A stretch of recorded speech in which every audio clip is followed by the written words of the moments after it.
Hello दोस्तों, नमस्ते। तहे दिल से सुरेंद्र सनवाल चैनल पे मैं आपका स्वागत करता हूँ। और मुझे आशा है कि आप बड़ी मेहनत कर रहे हैं।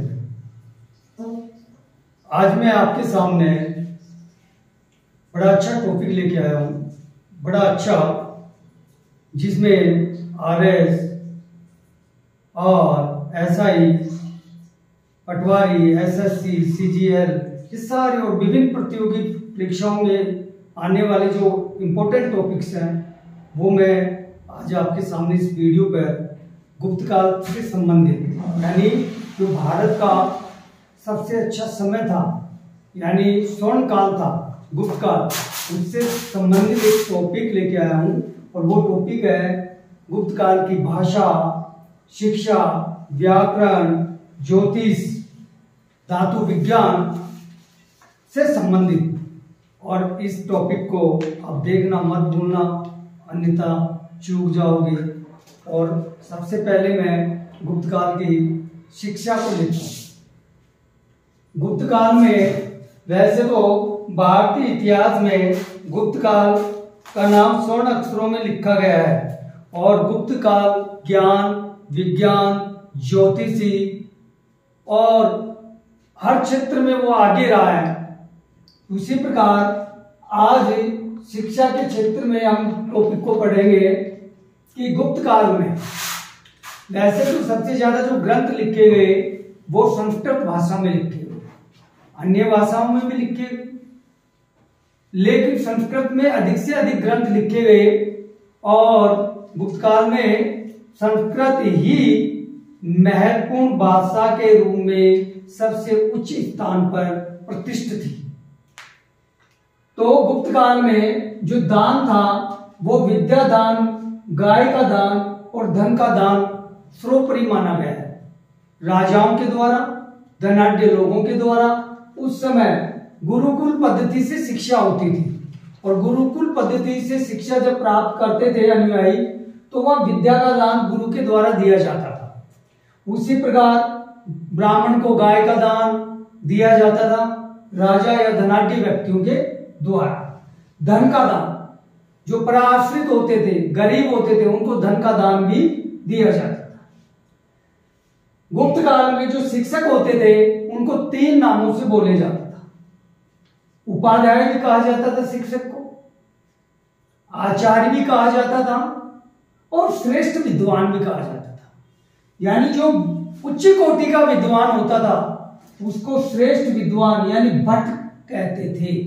बाकी और अन्य शिक्षकों को उपाध्याय या आचार्य कहा जाता था।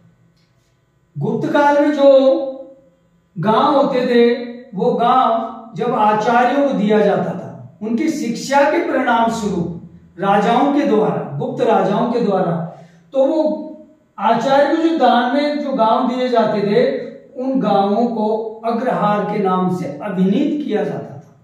तो गांवों को अग्रहार कहते थे गुप्त काल में।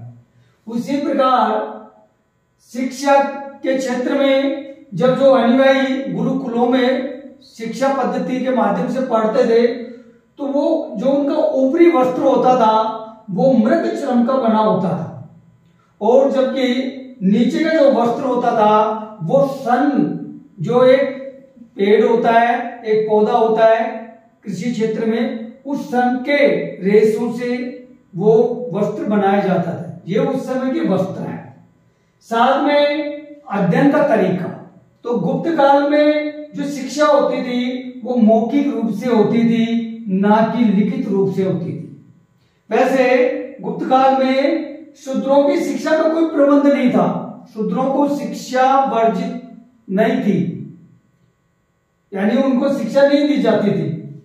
उसी प्रकार विषय वस्तु, पाठ्यक्रम, मुख्य जो पाठ्यक्रम में जो बुक होती थी वो हमारे जो प्राचीन ग्रंथ है उनमें जो वेद है वो वेद ही प्रमुख ग्रंथ होता था उस समय के गुरुकुलों में शिक्षा देने का। साथ में अन्य विषय भी पढ़ाए जाते थे जिनमें वेदांत होता था, व्याकरण होता था, पुराण, न्याय और मीमांसा, ये अन्य पुस्तकें अन्य विषयों के रूप में गुप्त काल में पढ़ाई जाती थी। इस प्रकार गुप्त काल शिक्षा, विज्ञान, ज्योतिष और रासायनिक शास्त्र यानी धातु विज्ञान के क्षेत्र में हमें भारतीय इतिहास में बहुत अग्रणीय रहा, बहुत आगे रहा। उसी प्रकार जब गांव में बच्चों को शिक्षा दी जाती थी तो गांव में जो उच्च शिक्षा संस्थान होते थे तो उन उच्च शिक्षा संस्थान को गुप्त काल में घटिका के नाम से जानते थे।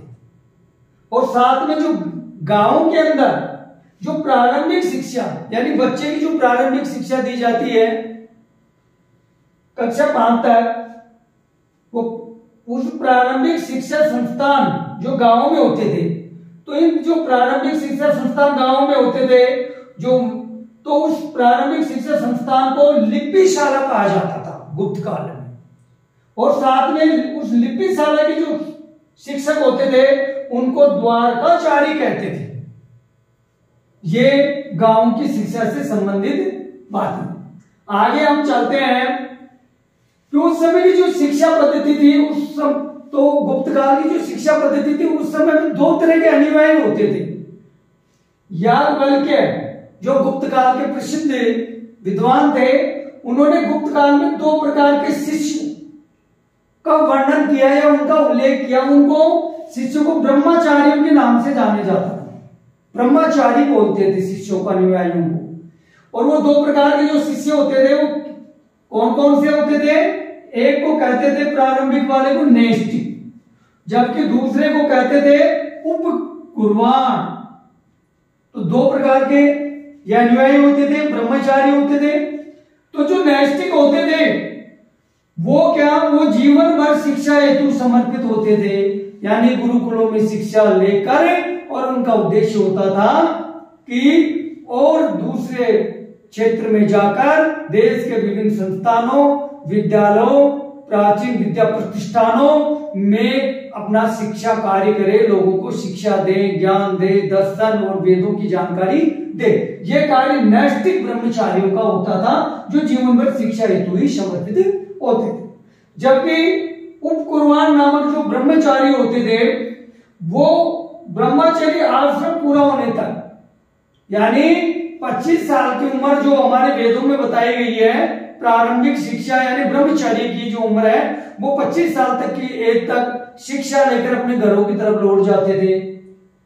और इस प्रकार ये गुप्त काल में जो शिक्षा का जो क्षेत्र है उस शिक्षा के क्षेत्र में बड़ा विकास हुआ।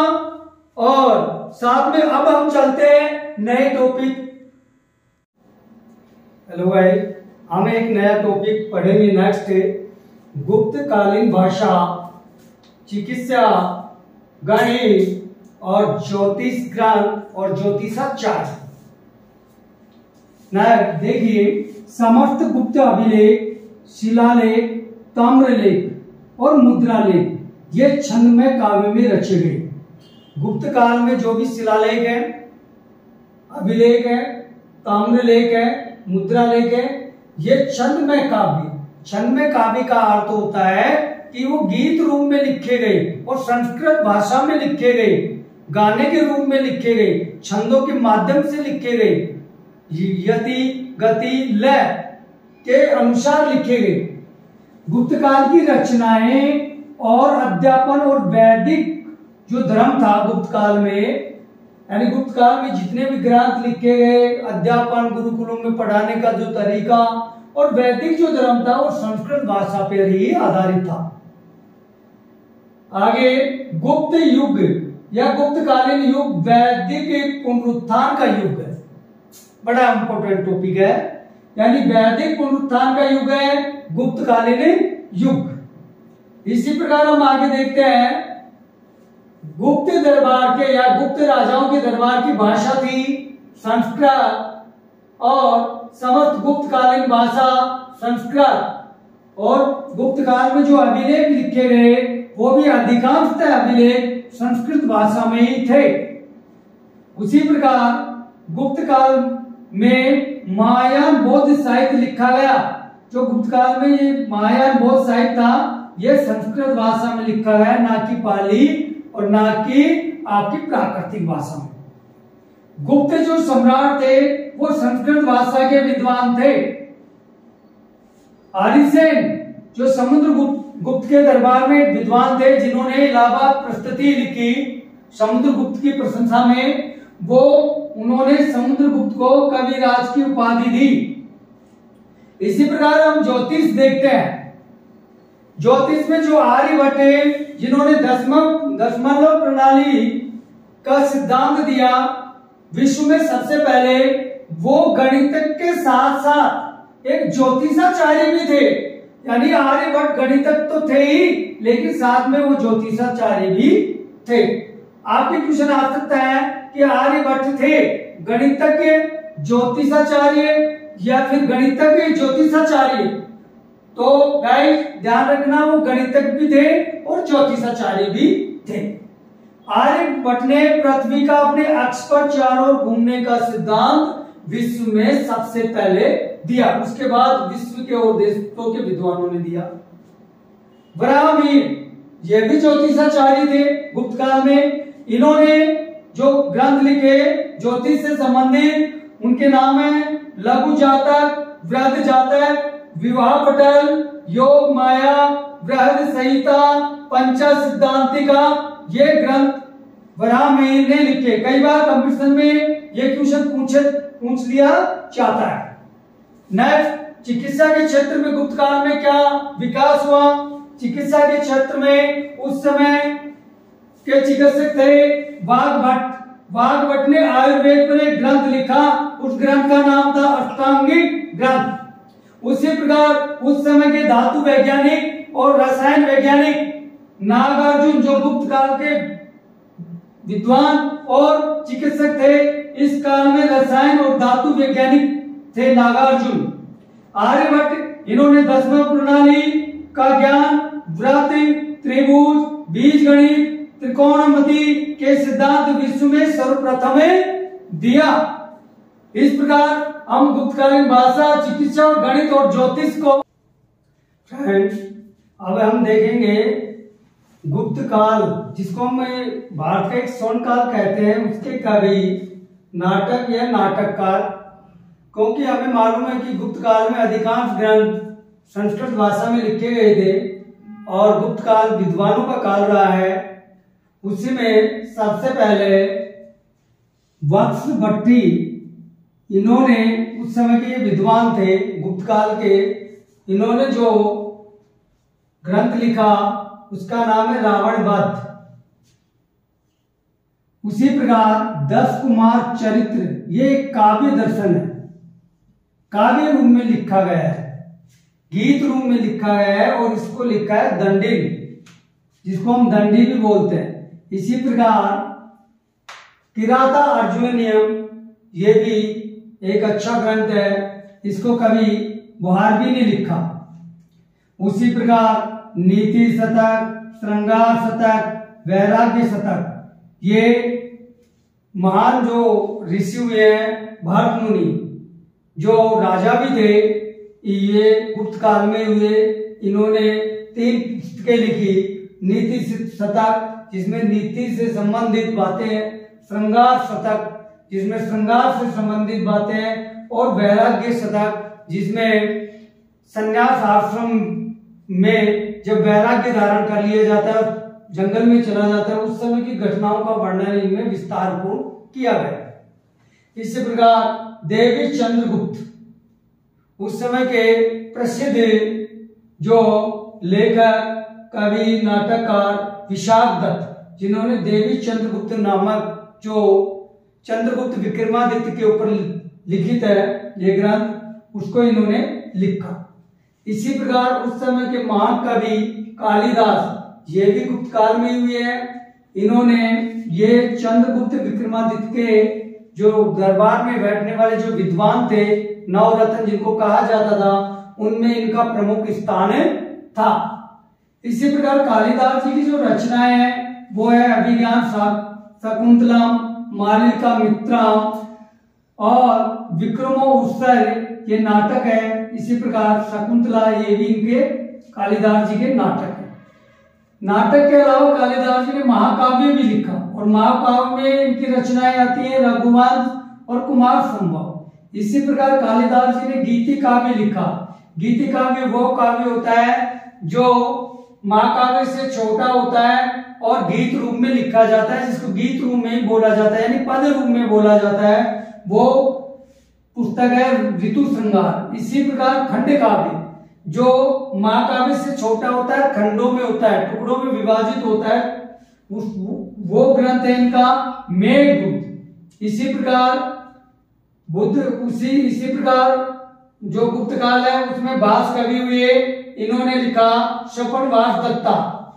उसी समय की प्रसिद्ध रचना है मृच्छकटिका, जिसको लिखा शूद्रक ने। फ्रेंड्स, आपको ये वीडियो कैसा लगा जरूर लाइक करना, अपने कमेंट भी देना और साथ में बेल आइकन दबाना। Thank you, very good. ऐसा वीडियो दोबारा हो रहेगा आपके सामने से, अच्छे वीडियो आएंगे हमारे चैनल पे। ओके।